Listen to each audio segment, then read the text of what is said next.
Algumas horas antes do casamento do meu irmão, recebi uma mensagem. Não vá ao casamento do seu irmão. Dá uma olhada na garagem do seu marido.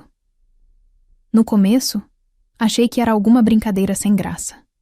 Mas quando abri o portão da garagem, fiquei sem palavras. Antes de continuar, me conta de qual lugar do Brasil você está assistindo a esse vídeo. Era o grande dia do Sérgio, meu irmão caçula. A família inteira estava ansiosa por esse momento. Rafael sempre foi o queridinho de todo mundo. Simpático, divertido, o tipo de pessoa que ilumina qualquer ambiente. Todos estavam felizes por ele. E eu também. Especialmente por ele estar com a Beatriz. Ele parecia realmente realizado ao lado dela. Eu, como irmã mais velha, estava com o coração cheio de emoção. Ver meu irmão feliz me fazia bem. O brilho nos olhos dele quando falava da Beatriz era inconfundível.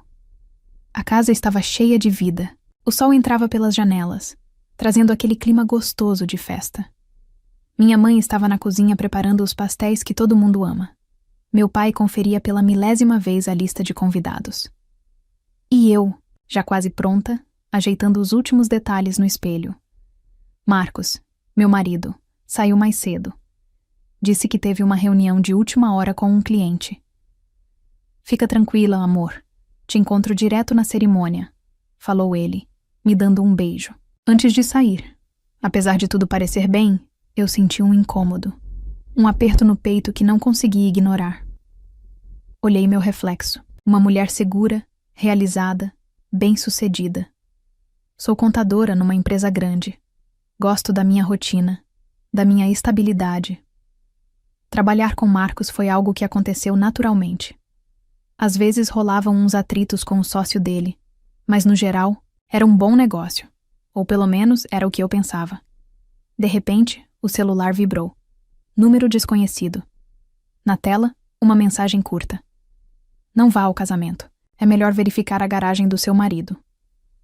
Meu coração disparou. O que era aquilo? Quem mandaria uma coisa dessas?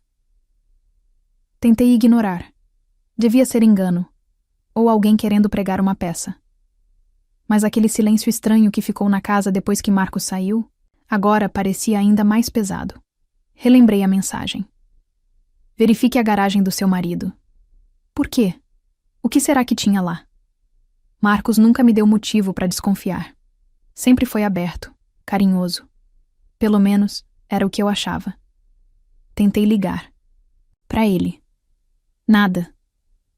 Deve estar na reunião mesmo, pensei. Mas o aperto no peito só aumentava. Fui para a cozinha ajudar minha mãe, tentando distrair a cabeça. Mas as palavras da mensagem não saíam da minha mente. Não vá ao casamento. Verifique a garagem. Ecoavam como se estivessem grudadas na minha pele. Sabia que não ia conseguir fingir que nada tinha acontecido. Mesmo que isso chateasse o Marcos, eu precisava saber. Lembrei da chave reserva. Ele tinha comentado, semanas atrás, que fez uma cópia por precaução. Demorei para lembrar onde estava, mas então me veio à cabeça. A caixinha de lembranças, no nosso quarto. Minhas mãos tremiam quando abri a tampa. Lá estava ela, uma chave comum. Mas que podia mudar? Tudo. Fiquei parada por alguns segundos pensando se valia a pena. Será que eu estava exagerando? Mas a inquietação era mais forte. Peguei a chave e saí em silêncio, sem avisar ninguém. Desci. Atravessei a rua e caminhei em direção ao conjunto de garagens que ficava a poucos quarteirões dali. O sol brilhava forte, mas eu só sentia frio, por dentro.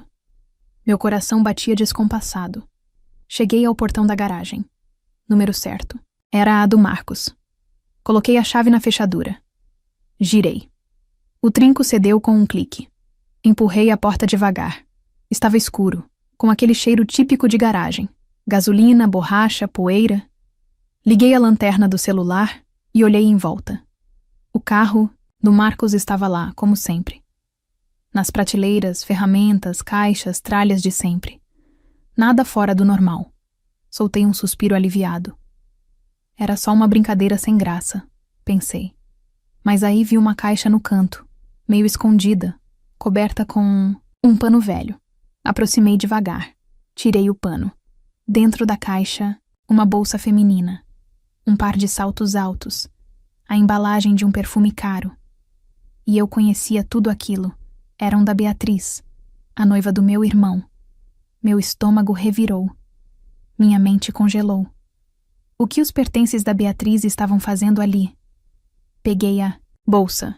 Abri, carteira, nécessaire, chaves, fotos. Tirei as fotos. Marcos e Beatriz juntos e felizes.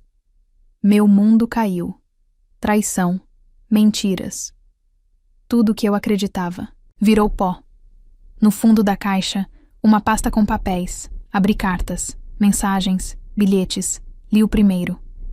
Meu amor, estar com você me faz tão feliz. Obrigada por me apoiar. Eu sei que é errado, mas não consigo viver sem você. Você é tudo para mim. Pelo nosso futuro. Você entende que isso não vai durar. Quando eu me tornar esposa dele, poderemos ficar juntos. Você vai se separar da Helena e seremos felizes. Os dois estavam enganando o irmão dela, o marido dela, toda a família dela. Helena sentiu uma onda de raiva crescer dentro de si. Queria gritar, chorar, quebrar tudo. Mas em vez disso, apenas ficou parada olhando para as fotos e bilhetes. Ela entendeu que precisava fazer alguma coisa. Não podia permitir que eles destruíssem a vida do Rafael, nem que saíssem impunes. Helena pegou o celular e fotografou todas as provas. A bolsa, os sapatos, as fotos, os bilhetes. Era arriscado. Se Marcos descobrisse, tudo poderia piorar. Ela precisava ser cuidadosa. Após tirar as fotos, Helena dobrou tudo com cuidado, colocou de volta na bolsa e a devolveu ao lugar onde estava. Tentou não tocar em mais nada para não deixar impressões digitais.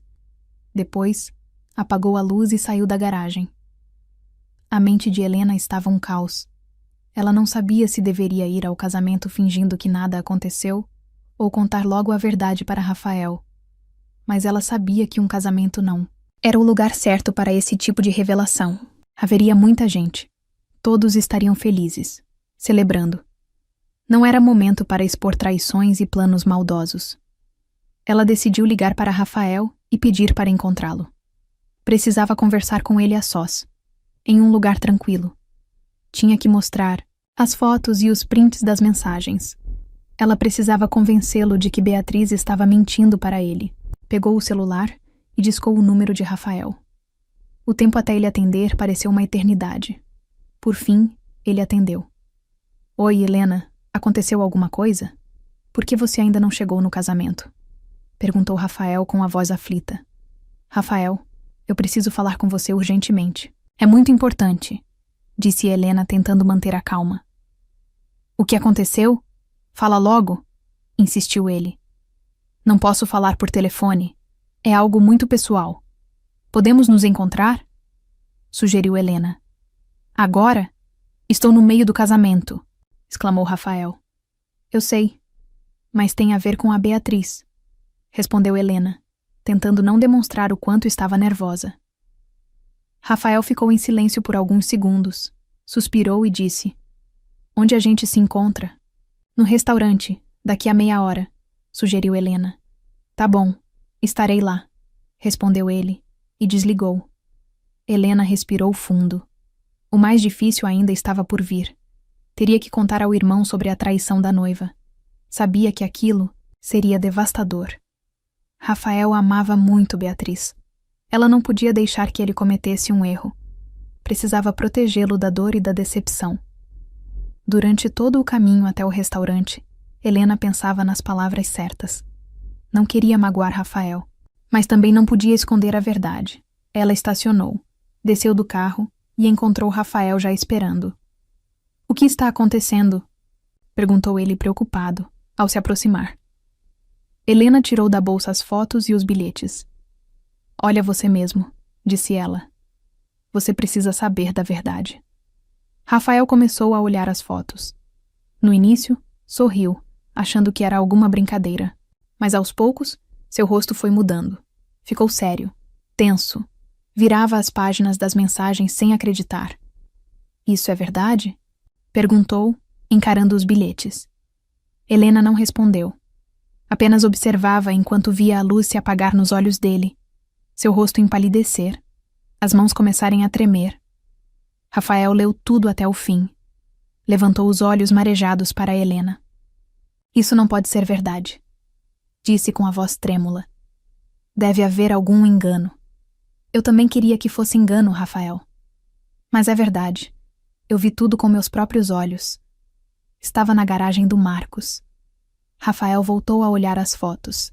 Fitava como se estivesse vendo pela primeira vez. Não entendo. Por quê? Por que ela fez isso? Perguntou, como se falasse sozinho. Helena se aproximou e o abraçou. Eu sei que está doendo, mas você precisa aceitar a verdade e seguir. Em frente, disse ela. Rafael se afastou e limpou as lágrimas. O que eu faço agora? O casamento é daqui a 1 hora. Todos os convidados já chegaram. Você tem que cancelar o casamento, respondeu Helena. Não pode se casar com uma mulher que não te ama e só quer te usar.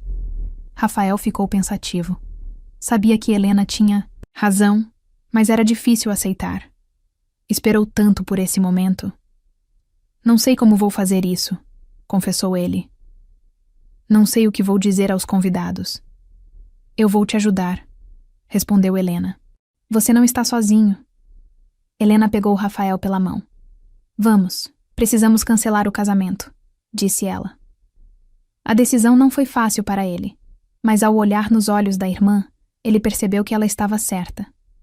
Não dava para continuar com essa farsa. Não dava para começar uma vida baseada em mentiras. Rafael se aproximou de Beatriz. Rafael, querido, estou tão nervosa. Beatriz, o casamento não vai acontecer, disse ele, tentando falar o mais calmo possível. Ficou um silêncio. Que é isso que você está dizendo? Está brincando? Eu sei de tudo, Beatriz. Eu sei de você e do Marcos. Vi suas mensagens, suas fotos. O pânico estava no tom de voz dela. Isso não é verdade. Isso é difamação. Quem te disse isso? Isso não importa. O que importa é que eu sei a verdade. E eu não vou me casar com uma mulher que me engana. Como você ousa? Ela gritou apontando para ele. Eu entendo que você tentou me enganar, respondeu Rafael calmamente. E eu não deixei você fazer isso. Foi ela. Beatriz se virou para Helena. O que é isso? O que é esse metal? O que... É isso? Você está procurando por mim? Não se preocupe com isso. Não faça isso, respondeu Helena, tentando manter a calma. Eu só queria proteger meu irmão. Beatriz estava sufocando de raiva. O que você está procurando é Helena, não é? Rafael pegou o braço dela. Vá embora, Beatriz, disse ele. A voz dele era firme e decidida. Vá embora e nunca mais me procure. Na minha vida. Beatriz puxou a mão e, lançando um olhar maligno para eles, saiu correndo do restaurante. Rafael se sentou pesadamente na cadeira. Qual é o seu valor? Murmurou ele.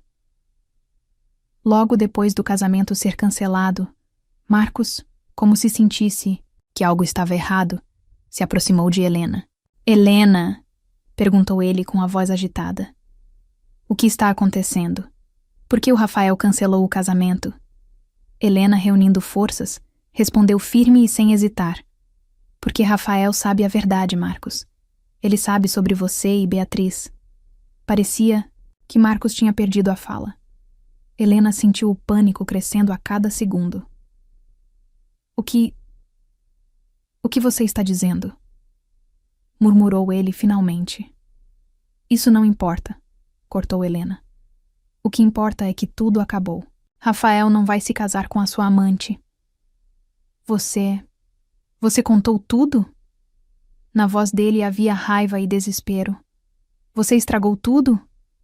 Eu o salvei e a mim mesma de um erro, Marcos, respondeu Helena, tentando manter a calma. E você estragou tudo com sua traição. Vai se arrepender disso. Eu não vou te perdoar. E ele saiu correndo. Helena suspirou pesadamente. O que Marcos não sabe é que isso não foi em vão. Ele vai se vingar. Mas ela não estava com medo. Ela já não era mais a mulher ingênua e confiável que era antes. A traição a tornou mais forte. Logo após essa conversa, Marcos deixou a casa. Ele pegou suas coisas e, sem dizer uma palavra, partiu em direção desconhecida. Helena não o impediu. Ela sabia que o casamento deles estava morto. Ele morreu no momento em que ela encontrou a bolsa vermelha na garagem. No apartamento vazio, o silêncio tomou conta. Helena se sentou no sofá e fechou os olhos. Ela estava com dor, magoada e assustada, mas sabia que precisava seguir em frente. Ela precisava começar uma nova vida. Os próximos dias passaram como um borrão. Helena preencheu formulários, assinou documentos para contratar um advogado e finalizou uma transação para seu próximo projeto. Foi difícil, mas ela se esforçou para seguir em frente por causa de Rafael. Ela sabia que ele também estava sofrendo. Uma noite, Rafael foi visitá-la. Ele estava pálido e sem brilho nos olhos. "Obrigado, Helena", disse ele, abraçando-a. "Você me salvou. Eu não sei o que faria sem você. Sempre estarei ao seu lado." "Nós vamos conseguir passar por tudo juntos", respondeu Helena. "Eu sei", disse ele. "Já comecei a pensar no futuro. Quero abrir um negócio de ouro." "É uma ótima ideia, Rafael", apoiou Helena. "Eu tenho certeza de que você vai conseguir." Naquela noite, eles conversaram por muito tempo, fizeram planos para o futuro e relembraram o passado. Eles haviam passado por um grande choque, mas resistiram. Eles se tornaram mais fortes. Eles perceberam que o mais importante na vida é a família e o apoio das pessoas que amamos. Helena entrou com o pedido de divórcio, e o processo ocorreu surpreendentemente tranquilo. A divisão de bens foi feita sem problemas. O apartamento, o carro e os outros bens materiais foram divididos igualmente. Marcos, como se desejasse se livrar do passado no qual destruiu tudo, não fez objeções. Helena não sentiu tanto a alegria de estar livre quanto a sensação de alívio por ter saído dessa situação. O justo divórcio trouxe um alívio, como se o pesadelo finalmente estivesse chegando ao fim. Uma noite, quando Helena estava organizando as coisas na garagem, ela atendeu o telefone e ouviu uma voz masculina. "Helena, é o André." O nome lhe pareceu vagamente familiar. "André, desculpe, não consigo me lembrar", respondeu ela, tentando forçar a memória. "Trabalhei com Marcos em uma empresa. Lembra-se de quando você foi ao escritório dele?" sugeriu André. Agora, Helena se lembrou. André era um daqueles funcionários silenciosos, que sempre ficavam nos bastidores. Ela o havia visto algumas vezes, mas nunca conversado com ele. "O que você quer dizer com isso?" perguntou Helena, sentindo que algo estava errado. "Eu queria contar algo a você. Eu sei quem enviou a mensagem anônima para você antes, do casamento de Rafael", disse André. Helena ficou sem fôlego. "Você sabe quem?" ela perguntou, não conseguindo conter a ansiedade. "Fui eu", respondeu André. Helena ficou em silêncio, tentando processar o que acabara de ouvir. "Mas por quê?" finalmente conseguiu perguntar. A voz de André soou amarga. "Beatriz estava tentando me usar. Ela é muito ambiciosa. Queria usar o hotel para subir na carreira. Eu soube do plano dela com Marcos, das intenções dela na empresa de Rafael, mas não podia ficar de braços cruzados", disse André. "Eu estava com medo", continuou ele. "Medo de não acreditarem em mim, medo das consequências. Eu só queria que a verdade saísse. A mensagem anônima parecia o jeito mais seguro", confessou André. Helena compreendeu o medo dele, um sentimento forte capaz de paralisar a vontade. "Obrigada, André. Obrigada pela verdade", respondeu ela. "Eu não sei o que vou fazer agora, mas agradeço. Beatriz enganou Rafael. Eu não podia ficar quieto", respondeu André. A conversa com André virou o mundo de Helena de cabeça para baixo. Ela percebeu que sua salvação não veio apenas pela sua intuição e coragem, mas também por um aliado inesperado, movido pelos próprios motivos. Helena entendeu que não queria mais viver no passado. Estava cansada da dor, da decepção, da mágoa. Era hora de seguir em frente, começar uma nova vida cheia de esperanças e oportunidades. Ela decidiu mudar de ambiente. Vendeu sua parte no apartamento e comprou um novo, em um bairro distante dos lugares que lhe lembravam o passado. Deixou o emprego e encontrou um novo, mais interessante e promissor. Rafael também foi se recuperando aos poucos. Encontrou um novo emprego, se apaixonou pela fotografia e começou a viajar. Ele ligava para Helena com frequência, compartilhando suas impressões e sempre a apoiando. O vínculo fraternal deles ficou ainda mais forte, depois de passarem pela prova da traição. Um dia, Helena encontrou Marcos na rua. Ele estava pálido e envelhecido.